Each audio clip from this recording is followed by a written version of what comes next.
Hello everyone, the first of two tag videos I'm going to do tonight. Been a bit busy over the last couple of days, so I've not been as prolific with the videos, but I was tagged by Croooow111 last week, and it's the video game Weirdness tag. Now Croooow I've been following for probably 3 or 4 weeks. He's a great YouTuber. I recommend you check his videos out. I'll put a link on here. And he's got a definite eye for the pickup vid. It's definitely one of his strengths. He does pick up some pretty amazing games, has to be said. His most recent video, I'm surprised he crammed it all into 10 minutes, to be honest, because there's that many games in there. Yeah, it's Crooow's tagged me, so cheers mate, and I'll answer the 4 questions in the tag. It's been doing the rounds as this tag actually. So you will have probably seen it from some of your own friends and subscribers. So right then, I'll get on to question 1. Have you played a game in a weird place? Not really a weird place, I'd say, but somewhere I'm not,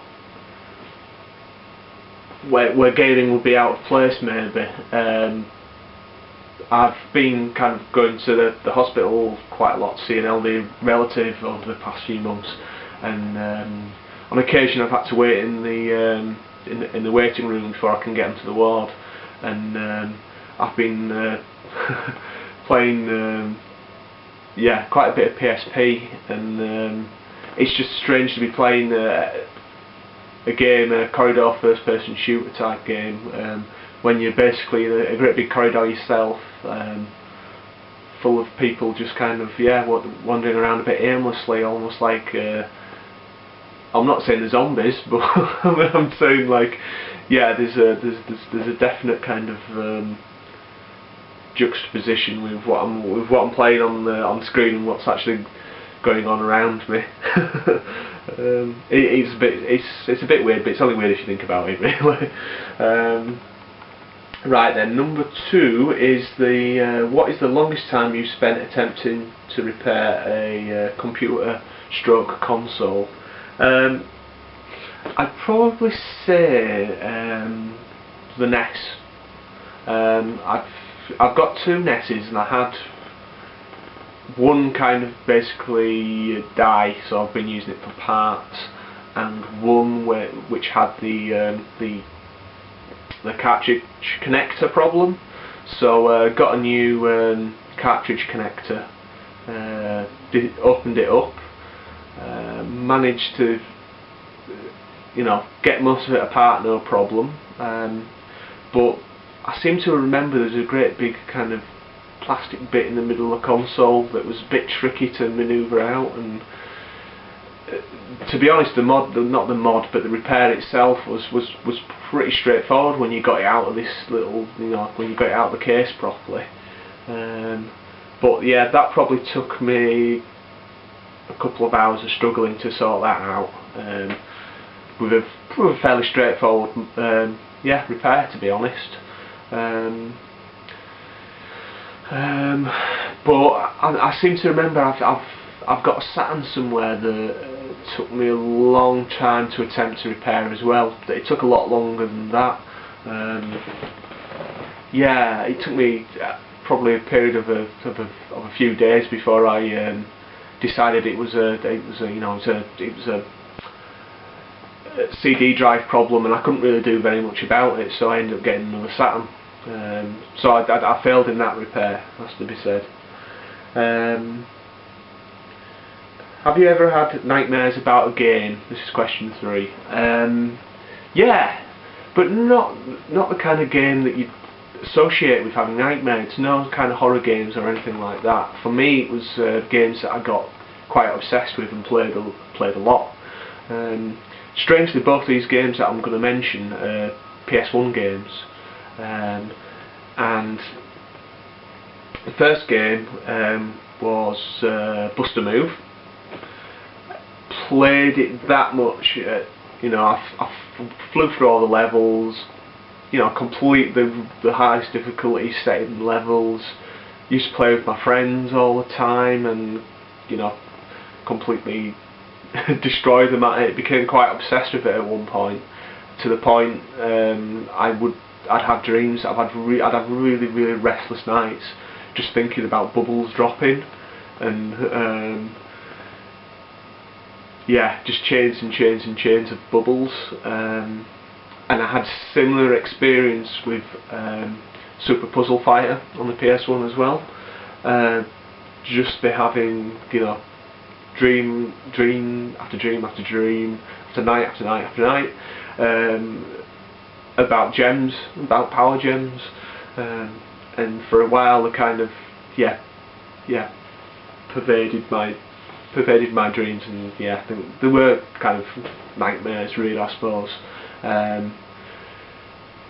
But yeah, not traditionally scary, to be honest. Just really kind of just preying on my mind, just quite restless. I kind of stopped playing both those games after that happened, really, and I've never had anything since. It's other media that, as well, that seems to get into my mind. It's films seem to have more of a profound effect on the way that I dream, rather than video games, to be honest.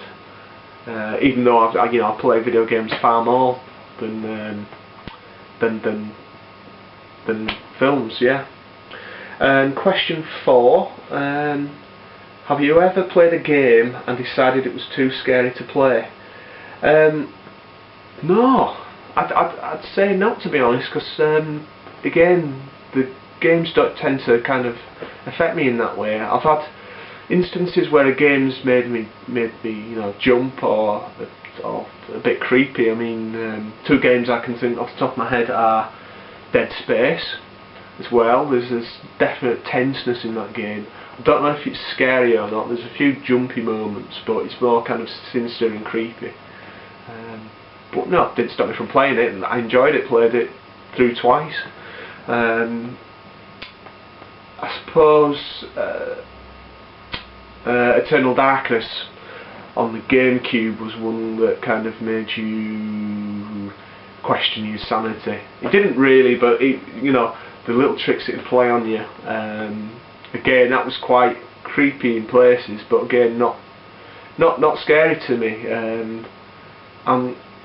But that kind of goes back to the kind of person that I am. I don't really get kind of scared and creeped out by things. I'm a really kind of skeptic when it comes to a lot of things, and got quite a kind of a logical mind in some respects. And I didn't always used to be like that, but yeah, I don't get scared very easy by stuff like that, to be honest.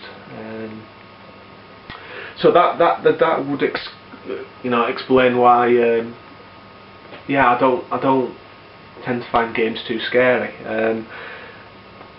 Again, it's unconventional things in games sometimes that make me jump, and you know, head crabs in Half-Life 2. I kind of dread them, because you know there's that moment that they're going to jump at your head, and you know it's coming, but it still makes you jump and still makes you feel creepy.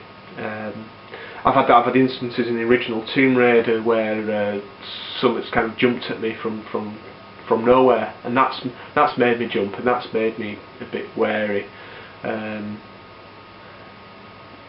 But you know, it's not the traditional scary stuff. I can cope with that quite easily. It's like Silent Hill whilst being creepy. You know, it doesn't frighten me. So yeah. So in answer to question 4, I'd say no.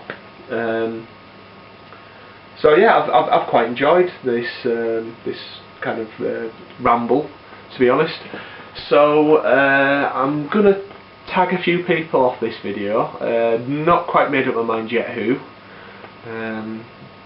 but I'll put that in the comments or right at the end of the video. Okay, yeah, thank you Croooow, and I'll see you all later. Bye bye.